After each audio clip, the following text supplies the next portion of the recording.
ऐलान हुआ, उधर बौखला गए मोदी के दुश्मन ममता बनर्जी और केजरीवाल ने किया बहुत बड़ा ऐलान।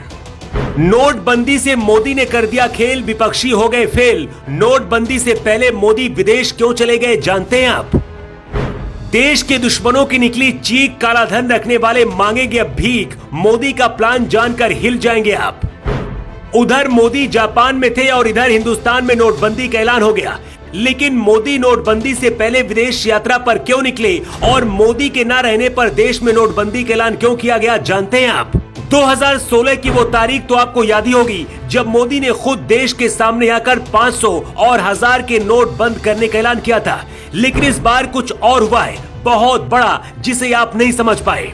आपको लग रहा होगा कि 2000 के नोट ही तो बंद हुए, लेकिन इसके पीछे की कहानी क्या है, इसका कनेक्शन अगले साल होने वाले 2024 के चुनाव से क्या है, इनसाइड स्टोरी जानेंगे तो हिल जाएंगे।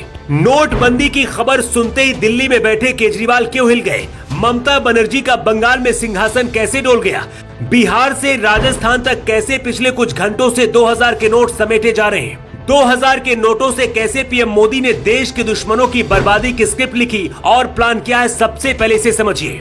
2000 के नोट बंद करने के बाद आरबीआई ने कहा है कि आप बैंक में जाकर अपने नोट बदल सकते हैं, लेकिन आप सिर्फ 2 लाख तक के नोट ही बैंक से बदल सकते हैं या फिर जमा कर सकते हैं। जाहिर सी बात है, कोई भी साधारण आदमी अपने पास 10 से 50 हजार से ज्यादा नहीं रखता है। लेकिन इस नोटबंदी से वो लोग फिर से फंस गए जिन्होंने करोड़ों रुपए जमा करके रखे हैं। इस लिस्ट में सबसे ऊपर नेता और करप्ट अधिकारी शामिल हैं। पिछले 1 साल के अंदर ही बंगाल से लेकर बिहार तक करोड़ों रुपए ईडी की छापेमारी में बरामद हो चुके हैं। इसमें सबसे ज्यादा 2000 के नोट ही शामिल है।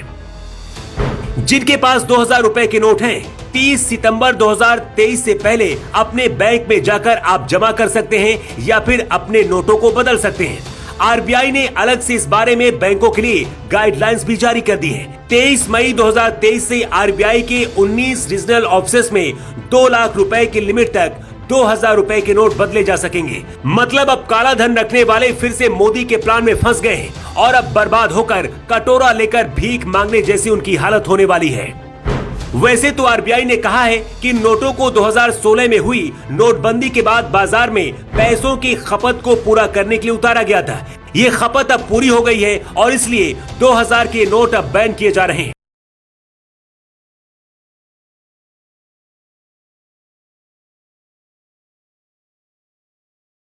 ये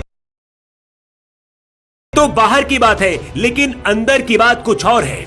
नोटबंदी के ऐलान के बाद ही ममता बनर्जी से लेकर अरविंद केजरीवाल के माथे पर पसीना आ गया। कांग्रेस जो 2024 की तैयारी करके बैठी थी वो भी हिल गई। इधर अखिलेश यादव से लेकर नीतीश कुमार तक गुस्से से लाल हो गए।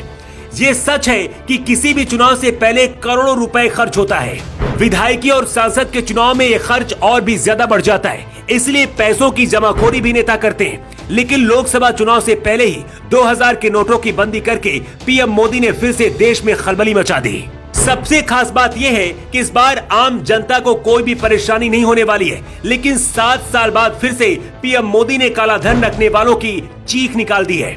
ये सब कुछ तब हुआ जब इस वक्त पीएम मोदी खुद विदेश के दौरे पर है। 19 मई की शाम जब भारत में नोटबंदी की वजह से मोदी विरोधी माथा पकड़ पकड़ कर रो रहे थे, ठीक उसी दौरान पीएम मोदी जापान में भारतीयों से मिल रहे थे और वहां पर भारत माता के जयकारे लग रहे थे।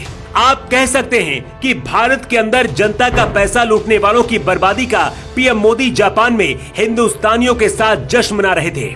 वैसे आपको क्या लगता है, क्या मोदी सरकार में दूसरी बार नोटबंदी का ऐलान करके सही किया गया है?